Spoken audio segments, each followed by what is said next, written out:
तुम्हारी मेरी सांसों का ओनर वही है, तुम्हारी मेरी संपत्ति का ओनर वही है। तुम केवल कस्टोडियन हो, तुम्हें केवल इतने समय के लिए किराएदार रखा गया है। लाल किले पर धर्म और मानवता के लिए अपना शीश देने वाले दशमेश पिता गुरु गोविंद सिंह जी के पूज्य पिता गुरु तेग बहादुर जी का जन्मोत्सव बड़े धूमधाम से मनाया गया। तो मैंने टिप्पणी लिख दी कि आंखों से आंसू आ रहे हैं दृश्य देख के। तो विपक्षी पार्टी के एक व्यक्ति ने मुझे टैग करके पूछा, भाई तू क्यों खुश है, तुझे तो बुलाया भी नहीं।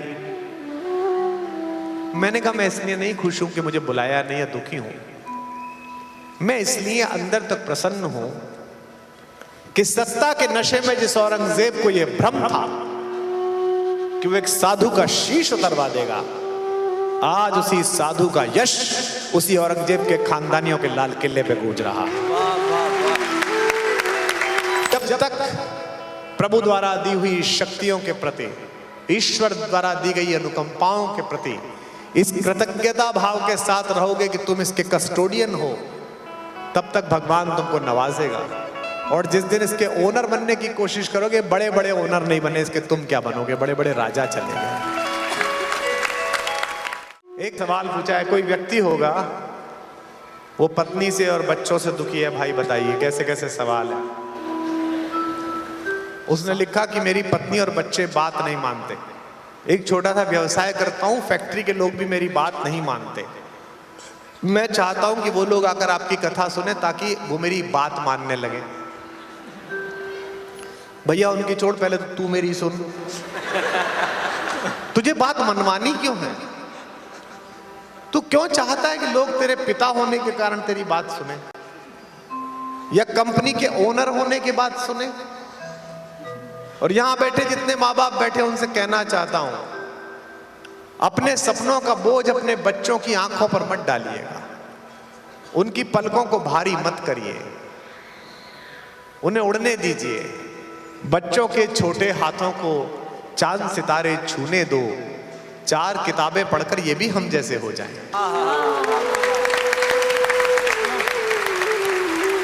तुम क्यों चाहते हो कि तुम्हारी बात सुनी जाए? और तुम इसलिए चाहते हो क्योंकि तुम खुद को इस सब का ओनर समझते हो। और उज्जैनी में रहकर अगर ओनर समझते हो तो तुम मूर्ख हो, क्योंकि ओनर तो एक ही है, सुबह जिसकी भस्म आरती में भस्म उड़ती है।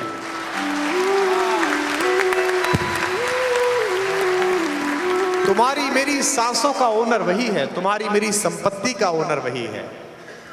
तुम केवल कस्टोडियन हो, तुम्हें केवल इतने समय के लिए किराएदार रखा गया है। लाल किले पर धर्म और मानवता के लिए अपना शीश देने वाले दशमेश पिता गुरु गोविंद सिंह जी के पूज्य पिता गुरु तेग बहादुर जी का जन्मोत्सव बड़े धूमधाम से मनाया गया। तो मैंने टिप्पणी लिख दी कि आंखों से आंसू आ रहे हैं दृश्य देख के। तो विपक्षी पार्टी के एक व्यक्ति ने मुझे टैग करके पूछा, भाई तू क्यों खुश है, तुझे तो बुलाया भी नहीं।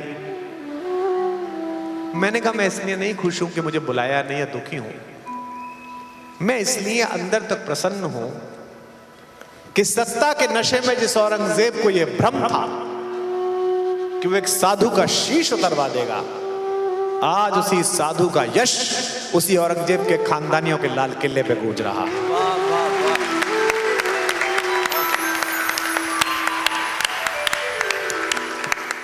हो सकता है कुछ समय के लिए आपको मालिकाना हक मिल गया हो, लेकिन ध्यान रखना यह सदा नहीं रहेगा। मैंने तो इसको जीकर भी देखा है, अहंकार कैसे आता है। जो लोग जीवन चलाने के लिए उधार मांगते थे, वो हमारे संयोजित श्रम के कारण शक्तिशाली हो गए, तो मैंने अहंकार में देखा उनको कैसे आता है। लेकिन मुझे उत्साही जी की पंक्ति याद आती है जब भी मैं ऐसे किसी व्यक्ति को देखता हूं जो सत्ता के कारण, पैसे के कारण, शरीर के कारण, किसी कारण भी अहंकार में हो, तो मेरे मुंह से ये पंक्ति निकलती हैं कि उधर वो हाथों में पत्थर बदलते रहते हैं, इधर भी अहले जुनू सर बदलते रहते हैं, और ये दबदबा, ये हुकूमत, ये नशे दौलत, किराएदार हैं, सब घर बदलते रहते हैं।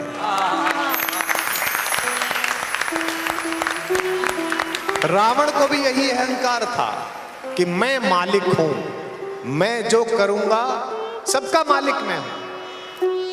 राम और रावण में अंतर बताना हो तो केवल एक शब्द पे बता देता हूं। राम के पास जो है वो पर्याप्त है, जो उन्हें प्राप्त है वो पर्याप्त है, और रावण के पास सब कुछ है फिर भी पर्याप्त नहीं है। एक वलकल में घूमने वाले तपस्वी की सुंदरी पत्नी हमारी मां भारतेश्वरी मैथिली नंदिनी अयोध्या की राजकुमारी को देखकर केवल वर्णन सुनकर वो विचलित हो गया कि मेरे पास होनी चाहिए। अलग अलग राम कथाएं हैं, देखिए इनमें शंका मत करिए और लड़िए भी मत। 250 से अधिक राम कथाएं हैं पूरे विश्व में, किसी ने कुछ लिखा है, किसी ने कुछ लिखा है। आपको जो अच्छा लगे रख लीजिए, जो ना लगे कहिए कि हम नहीं मानते। देखो, जो भी चीज जीवन में उतारने के लिए मुश्किल हो, सबसे अच्छा तरीका है उसे ये कह दो, अरे तो भगवान कर सकते हैं, हम कैसे कर सकते हैं। गांधी के मार्ग पर चलना कठिन था तो हर शहर में एक गांधी मार्ग बना दिया गया कि इस पे चल लो। राम जैसा जीवन बनाना, राम जैसा परिवार बनाना कठिन है, तो बोले वो तो भगवान है, वो तो कर सकते हैं। नहीं, आत्म जीवन में उतारना पड़ेगा, अपने अंदर उतारना पड़ेगा। तो जिस भी मेरे मित्र ने ये शंका जाहिर की है कि मेरी बात नहीं मानते घर वाले, उससे कहना कि राम कथा से सीख, ओनर मत बन, कस्टोडियन बन, इसका उत्तराधिकारी बन। यह शिप्रा का जो जल बह रहा है, इसके एक किनारे पर अगर तुम्हें एक जमीन का टुकड़ा मिल जाए तो क्या शिप्रा का उतना जल तुम्हारा है? नहीं, ये प्रकृति मां का है। मैं जहां रहता हूं केवी कुटीर में कुटिया बनाकर गौशाला है, हमारी बहुत सारी गाय माता रहती हैं, गंगा है, यशोदा है, बहुत सारी हैं अलग अलग, राधा है, अभी राधा की बिटिया हुई है।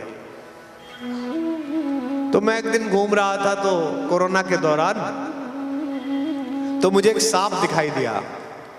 अरड़ में जा रहा था, अरड़ के खेत में, तो मैंने उसका वीडियो बना के ट्वीट कर दिया। तो दिल्ली की एक पत्रकार ने मुझसे पूछा, आपके खेत में सांप भी है? मैंने कहा नहीं, सांप के खेत में मैं हूं।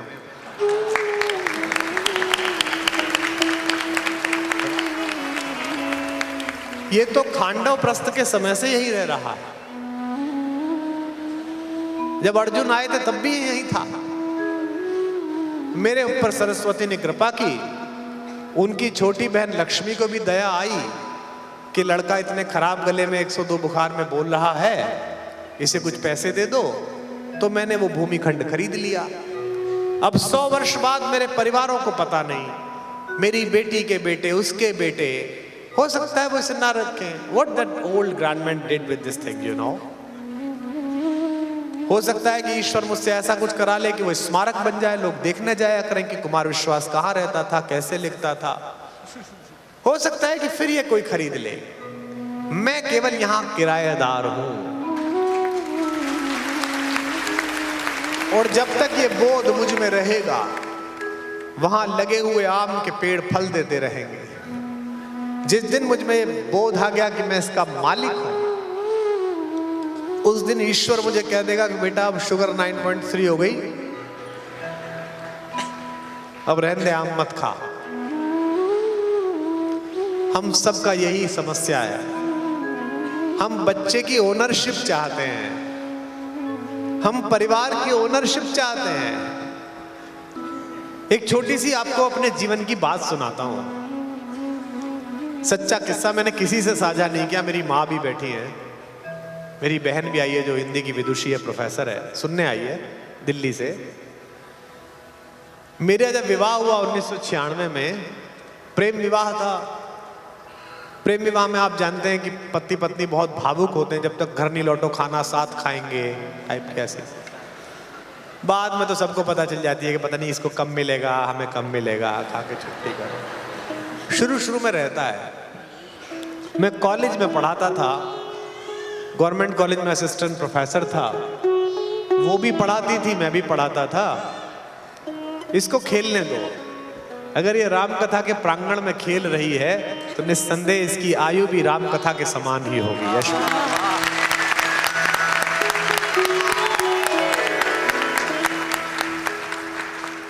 इसी में तो राम है, इसी में तो सीता है।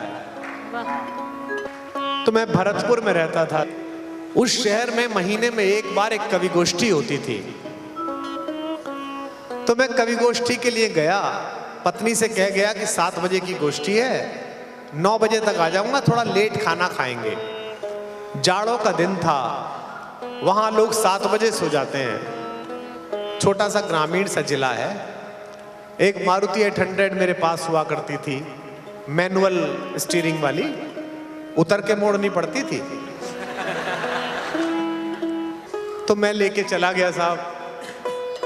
उस दिन किसी अतिथि के कारण कवि गोष्ठी 8:30 बजे शुरू हुई, 7 बजे वाली। और उस दिन जो कवि आए थे 3-4, उन्होंने रंग ज्यादा जमा दिया, लंबी हो गई। मुझे भी जोश चढ़ा, मैंने भी 2-3 कविताएं सुना दी। 11 बजे मैं निवृत्त हुआ। अब मैंने घड़ी देखी तो मेरे हृदय में वही कंपन पैदा हुआ, हाँ, जो किसी नवविवाहित पुरुष के मन में पैदा होता है कि आज जीवन संकट में है। तो मैं घर पहुंचा, श्रीमती जी ने द्वार खोला। सरकार का मकान था, बड़ा लंबा चौड़ा सा। उनके चेहरे पर जो लाली थी और जो थोड़ा तनाव था, उससे मुझे लग गया कि ये नाराज हैं। तो मैंने उन्हें अपने सच्चे बहाने बताए कि भाई ऐसा हो गया था, ऐसा हो गया था, ऐसा हो गया था। मैं उत्तर उसी व्यक्ति को दे रहा हूं जिसने मुझसे पूछा है कि घर वाले बात नहीं मानते, बेटा बात नहीं मानता, उसी को बता रहा हूं। मैंने कहा कि वो देरी हो गई। उसने कहा कोई बात नहीं, चलो खाना खाते हैं। मैं तनाव को कम करने के लिए किचन में खुद काम में लग गया। करना भी चाहिए, पुरुषों को क्यों ऐसा सोचना चाहिए। तो मैंने सामान उठाया। उस जमाने में एक प्लास्टिक का बड़ा सा कवर आता था, गोल सा, जिसे बेड पे रख के खाना खाते थे, याद है आपको? हर नौकरी पेशा आदमी के घर में होता था। वो बेड पे बिछा लिया, चावल ला के रख दिए, पानी ला के रख दिया। पहला टुकड़ा मुंह में दिया वीर जी कि दरवाजे की घंटी बजी। बाहर जाके देखा तो 11:30 बजे हमारे कॉलेज के जो हेड क्लर्क साहब थे, शर्मा जी, वो शॉल लपेटे हुए मुंह तक कांपते हुए उन्होंने दरवाजा खुलवाया। विश्वास जी, बहुत समस्या हो गई। आयु में बड़े थे, 58 साल के थे, मैं तो 24-26 साल का था, मेरे से दुगने थे। मैंने कहा जी अंकल, बोलता था, जी अंकल बताएं क्या हो गया। उनका बेटा था पप्पू। बोले विश्वास जी, पप्पू की बहू को ना पेन उठाए, हालांकि 15 दिन बाद ड्यू था, पर आज ही पेन हो गए, तो अगर आपकी गाड़ी मिल जाती है अस्पताल जाने के लिए। मैंने कहा मैं शर्मा जी बस अभी आया।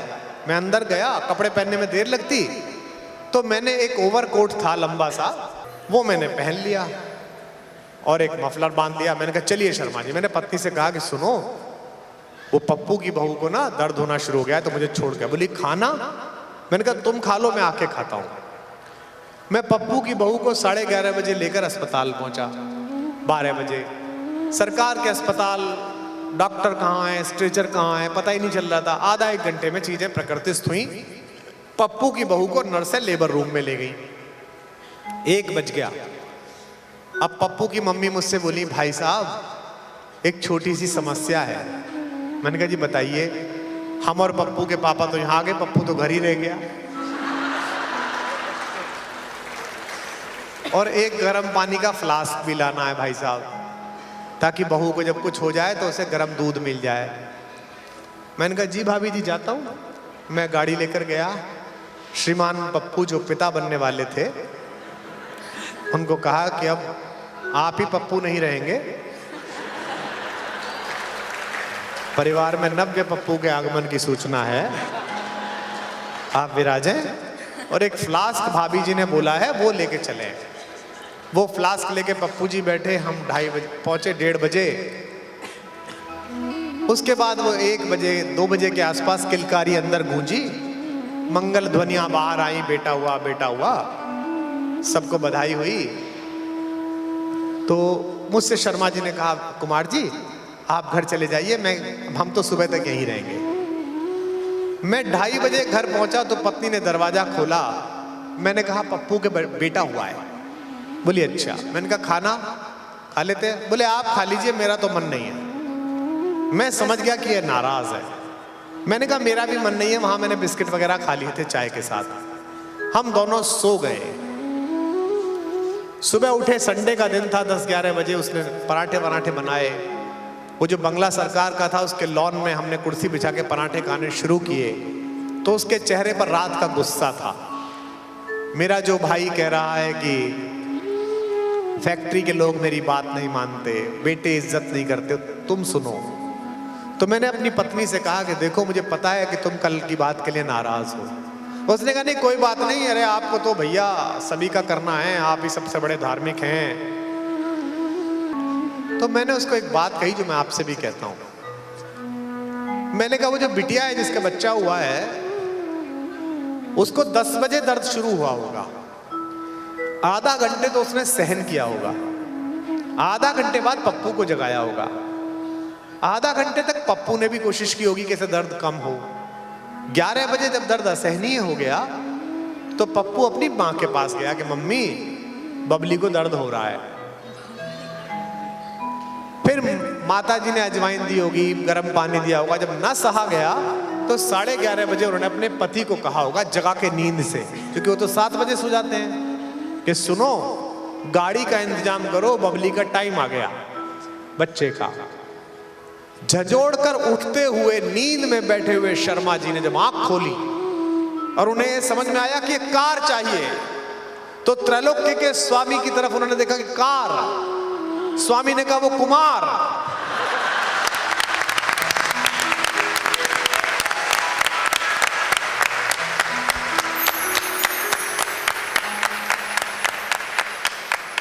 मैंने उससे कहा कि इस परिसर में 300 प्रोफेसर हैं, 150 गाड़ियां हैं, सब मुझसे सीनियर हैं, बड़ी बड़ी गाड़ियां हैं, लेकिन उस त्रैलोक्य के स्वामी ने कहा वो एक लड़का है, उसे मैंने अभी गाड़ी दिलाई है और उसको बोलो वो गाड़ी लेके जाएगा। मालिक के कहने पर अगर काम करना बंद कर दूंगा तो कल मालिक नौकरी से निकाल देगा।